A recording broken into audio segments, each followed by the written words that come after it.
BYD, the world's China's largest BYD. Make a BYD delivered. One thing that BYD does. 1409.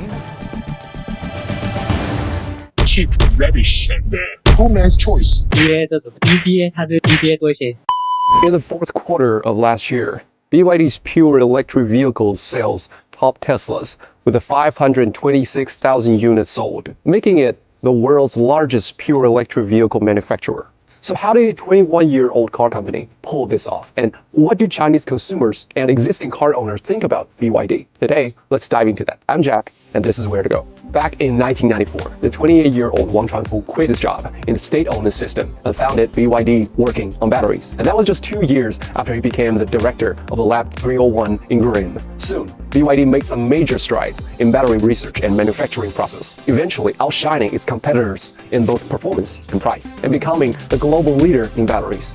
In 2002, BYD started its car business and got Warren Buffett and Charlie Munger buying a 10% share in its stock for $230 million.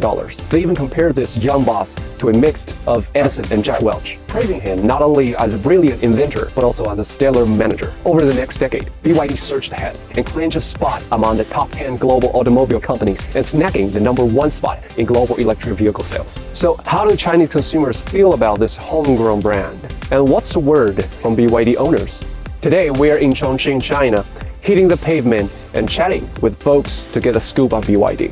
Okay, so now we're in Xingkong Place. This is a very swanky shopping mall in Chongqing downtown, and we can see there are some EV makes that have set of shops. And we're gonna hit the road and ask some passersby about how they feel about BYD. 你好，两位。我们是一个面向国际的汽车自媒体，方便问你们几个小问题？你晓不晓得比亚迪？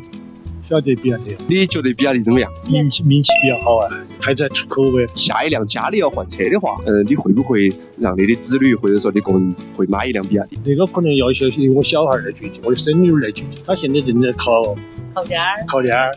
你结束完了过后，他就要买一个车，他要买个稍微小点的、紧俏点的车。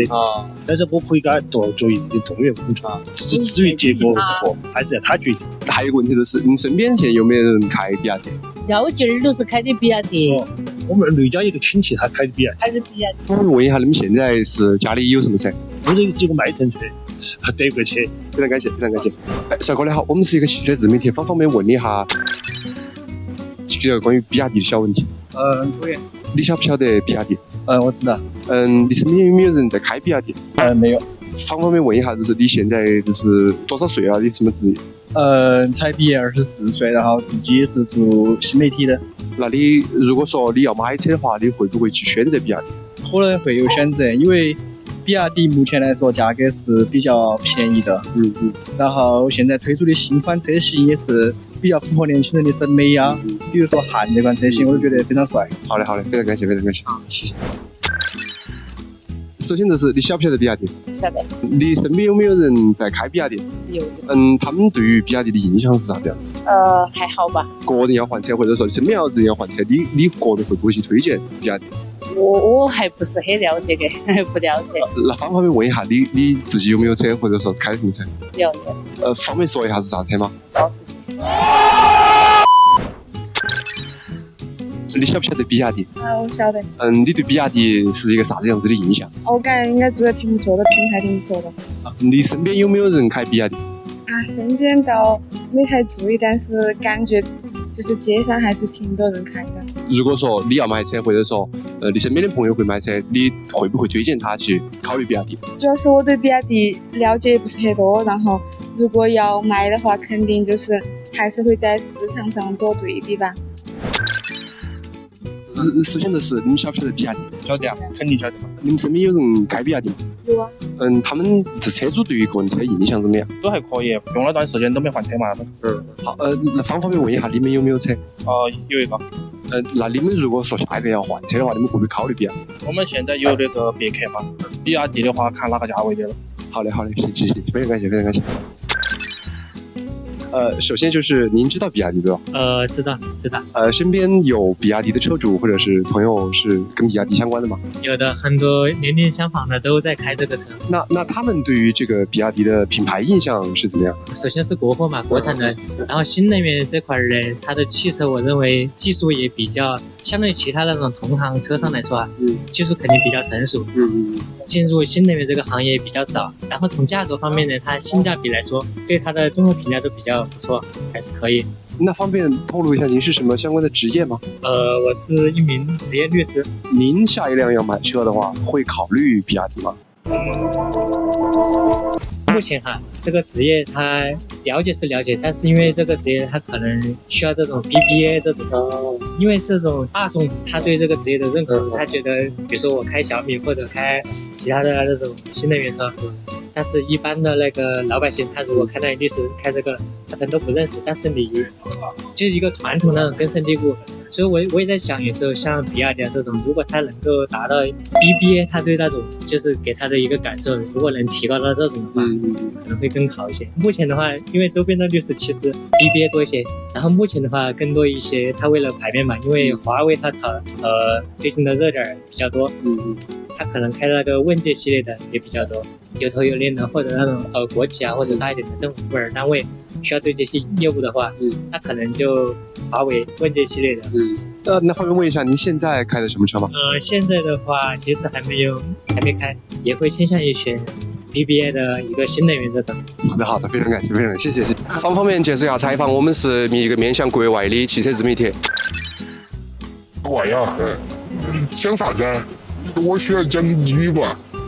你如果会的话，可以。A little。我们问题是就是 ，How you feel like BYD？BYD 就比亚迪是吧？对。我的第一印象就是 cheap, rubbish, and poor man's choice. This is the three words come out to my mind. What about BYD? But this is 20 years ago. 现在比亚迪形象不一样了啊！现在网上不是有一句话很流行吗？就是20年前是你没钱买比亚迪，现在是你没有钱去买比亚迪，因为现在比亚迪的车越来越贵啊，电动车现在是大潮流。比亚迪以前造电池啊，好像车挺受欢迎的，销量也特别好。方便问一下，您现在有车吗？我现在有车。现在要换车的话，您会选择比亚迪吗？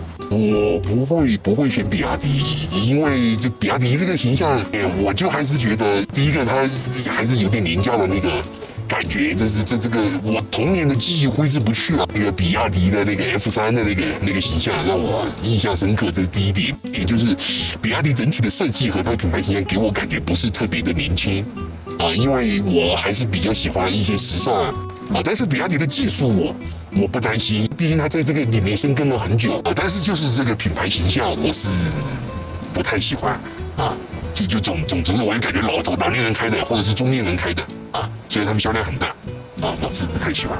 好的，那最后一个问题，方便透露一下您什么职业吗？一个大型的互联网公司啊。It is easy to see from our survey that BYD has gained wide recognition among common people and became a household name in China.